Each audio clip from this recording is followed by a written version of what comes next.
Welcome to the Marketing Masterclass. In this session, it gives you the opportunity to meet all the knowledge-based criteria for the sales and marketing part of your CMDA portfolio. So all you need to do is complete a marketing workbook.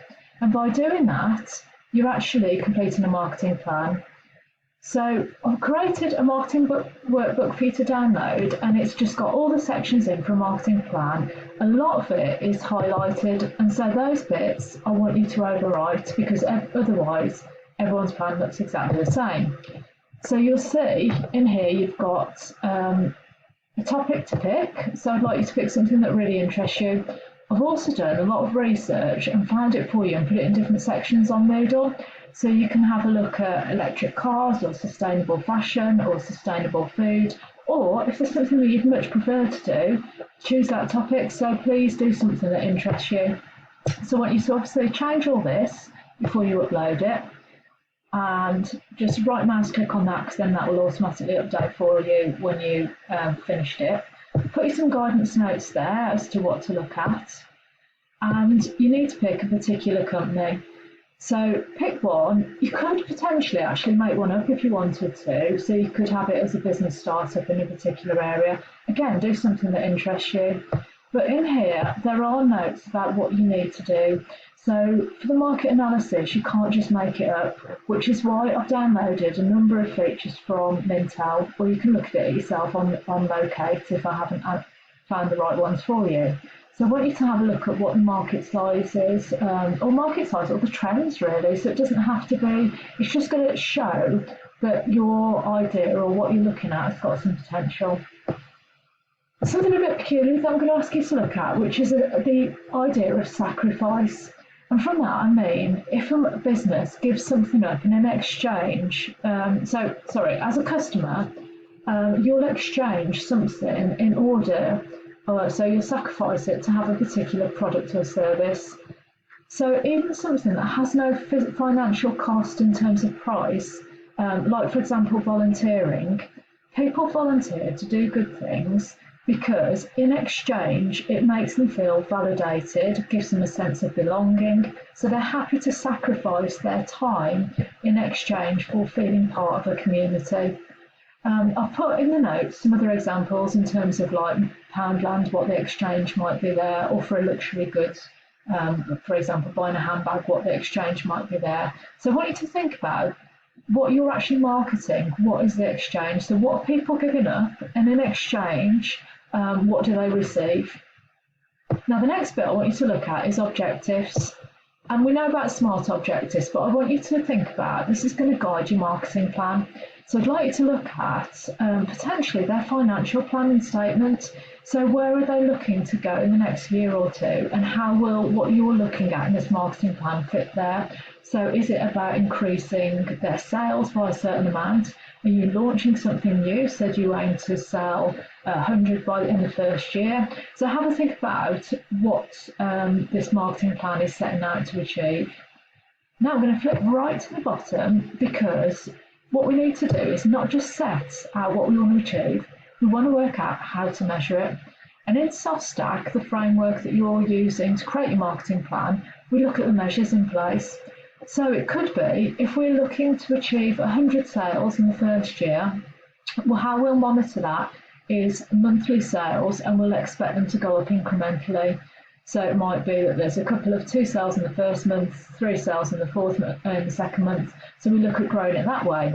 Or it could be the number of people that have heard of the product in the first few months, so you measure brand awareness. It could be that you measure metrics on social media. Social media gives you really fantastic reporting tools, but it's just what do you do with that? So it's about increasing that brand awareness to actually act on. Is this about launching a product successfully? So it might be success in that sense, might be a very small number of sales. So just have a think, or is it about contributing to turnover, helping save the business? So think about the objectives and controls in one go, if you like, even though they're at the start and the end of the report. Right, the next bit you're going to look at is how are they going to get there. Now, what we mean by that is who are they going to sell to?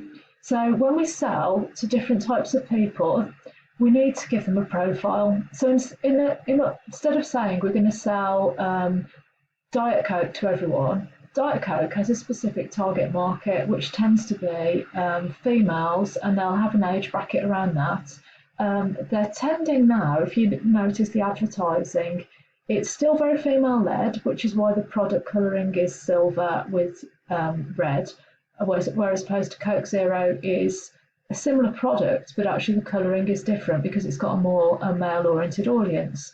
So we build this profile. Now the females now that they're trying to attract with Diet Coke, the messages are all about empowerment. So they want girls that have a sassy attitude, that want to be accepted, that aren't necessarily driven by being slim. It's about body positivity. So what you do is you build up your segments by potentially their age, their gender, their behaviour. And actually, in the resources that I've given, there are a number of segments in there already. So there's ideas of different groups of people that are grouped by where they live, how they behave, how they spend their money, what their priorities are. And in this strategy section, I want you to really focus on identifying and building up some personas. If you also go to the slides, so I've put a lot of materials on Moodle, you'll see there's a couple of screenshots that Avon use when they're looking at targeting their beauty products to different groups of women. And they talk that there was one that's a profile of a runner, there's another one that's a professional mother. So they're sort of building up these pro formas, if you like, or some people even call them avatars, but they're a real complex behavioural profile of who your customers are. And the reason being, we work out how we can group people together, and then we decide who to go for. So which market segments we're going for. Here again, I'd like you to look at Mintel data. So for example, if we were going for bikes, so we're selling mountain bikes, there is data on Mintel that will talk about the percentage of people that buy them at different price points. And even at the £1,000 plus, there will still be 10% of the mountain bike buying population that will do that. They'll also talk about their characteristics as well. So I want you to support whoever you're going for by some data. So with your customers, are they consumers? So are they individuals, or are they buying business to business? In which case they'll have a different sort of criteria. When I'm creating a marketing plan for business to business, I'm always looking for businesses generally that are independent. And the reason I do that, they can make decisions really quickly and they can sign off on things. If I'm trying to sell to the university, I'm going to have to go through a really long procurement process generally. So I'll tend, it may not be the case depending on the value of the product, but I need to be on the supplier list. So I tend to go for things that are easier, low-hanging fruit, if you like, which is why if you're looking to sell business to business, so for example, electric vans to small businesses, you might target the independent plumbers, electricians who need these vans for work. So have a think about that, how you'll be able to tell if it's your ideal customer or not, and really paint a picture about them. And the reason you do that, the more we know about them, the more we can make sure our profile is attractive for them. So targeting, are we going to go for a few different groups in one, just as one? So, or are we going to try and target different groups in different ways? So Coca-Cola used an approach initially where they sold their products very differently. So Diet Coke had an approach where they tended to get a semi-naked man involved and then some women like looking at them and cracking open a can of Diet Coke. The Coca-Cola normal version, the standard one, tended to be very much based on families and sharing. So it might be a big brother and a little brother and they're sort of teasing each other, but it's this sense of sharing happiness. I don't know if you've noticed, but Coca-Cola have very much moved to Coke being the hero. So they've had an undifferentiated approach now. So even on billboards, you'll see all the Coca-Cola products lined up across next to each other, and they've got the same shape with different coloured brands to show the different products in there. So just have a think, when you're grouping, are you going to go for everyone as the same, or are you going to use a different approach for different people? Now, the positioning, this is how we want to attract our customers.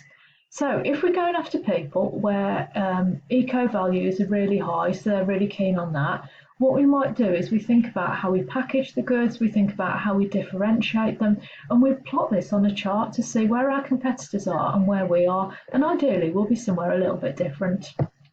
The next stage is when we look at the marketing mix. So you may have heard of the 4 or 7 Ps before, but this is where we design something that really meets with these target customers, so it's going to appeal to them. So we look at the product. So what I'd like you to do for this, particularly to meet the criteria, you need to think about an innovative product. So even if it's a little bit far-fetched, I'd like you to come up with some ideas that would really appeal to this target customers. So take it to a sort of different level than it's already delivered on. And what's innovative about what you're doing? How is it creative in terms of meeting the customer needs, in terms of how they're changing? Now back to further up in the plan, when we sort of set the scene, the first thing we were looking at was the situation analysis. And in this, we were looking at what's going on at the moment. Now, there is a report by Mintel about customer trends, and that will be on the resources that I've given you under situation analysis. And it talks about 2025 and it also talks about 2030. So what I'd like you to do is have a think about whatever you're offering and how does this fit with how people are changing in societies, the idea of people needing to become more connected, the idea of our sort of gardens and our living space all becoming more together, the workspace and our home space again becoming more collaborating in terms of doing this to sort of prevent feelings of isolation. There's a lot of trends about technology as well in there. So things like in our hands, we'll have digital devices that will record how our health is and give us readings. And I think this was 2025 they were looking at this. So the wearable technology will actually be inside us potentially. So it's this sort of thing that what I'd like you to do is tailor those insights about where the future is with the product that you're looking to develop now. Pricing. So pricing is, are we premium priced? Are we low end priced? But really, price is a massive signal. It's the only part of the marketing mix that actually generates income, so we need to get the pricing right. If we price too cheaply, people don't believe it delivers benefits. Some expression about a 5-cent aspirin never works. If we're in a lot of pain with our headache, we're likely to buy a more expensive aspirin because we feel it will deliver results. So have a think about what type of pricing will actually appeal and give the credibility to your customers. We then need to think about how we're going to reach people. There are some incredible innovations. So even huge business-to-business operations they're not vending machines in the sense of a chocolate bar coming out, but they're vending machines in the sense of unlocking part of it to then use something. So perhaps a part of machinery that then sends a message to the company that's selling it to let them know that that part is now being used and they can invoice for it. Have a think about drones, have a think about digital products, have a think about 3D printers. Think about how, again, building on this idea of innovation, how can you deliver what you're proposing? Now, promotion, you can have some fun here. So have some ideas about potentially not just the media, so not just things like social media and how we're going to sort of build huge social media followers. Have a think about what campaigns would actually appeal to them as well. Now we need to think about who's involved in the sales process. So, for example, at Apple, we have our geniuses who share knowledge with the people who are interested in the products. What about the people servicing your clients? Would they be robots online, or are we going to try and differentiate ourselves by creating a really amazing customer experience? So you can have a think about that and think about the processes to make sure that the customers are satisfied. Think about the touch points that are in place. So if you buy something from Wiggle, who sell fitness products and sportswear, you'll get a pack of Haribos in there, just a small pack, but it's a little sort of touch point. If you buy something from Etsy, again, the people who make handcrafted goods quite often write a personalised note in there.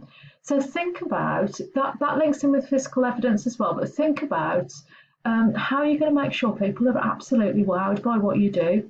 So again, this is a point where you can think about something that's wowed you and how you can apply it to what you're doing. So physical evidence, this is something to stroke really, and this sounds odd because it can even include things like websites.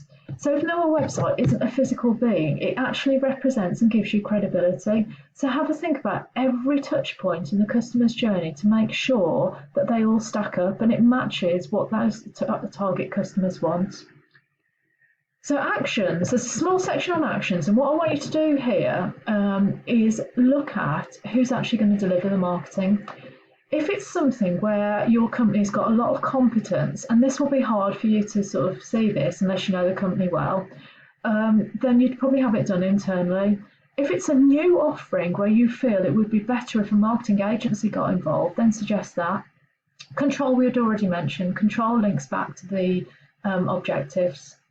So I'd like you to go through this process. I want you to get rid of the notes and fill it with your own evidence and information. I want you to have some fun with it and be really innovative, and then submit it. There's a link on Moodle to upload it, and I'll go through it and I'll track it against all the marking criteria for the evidence matching sales and marketing. If you don't meet all the criteria, it's really not an issue. I'll just show the criteria that you have met, and you'll still have got a significant proportion of your portfolio complete. And if you want to then resubmit it and complete the little bits that maybe aren't done to the level they need to be, you can resubmit it and just drop me a line when you have. Okay, have fun with it.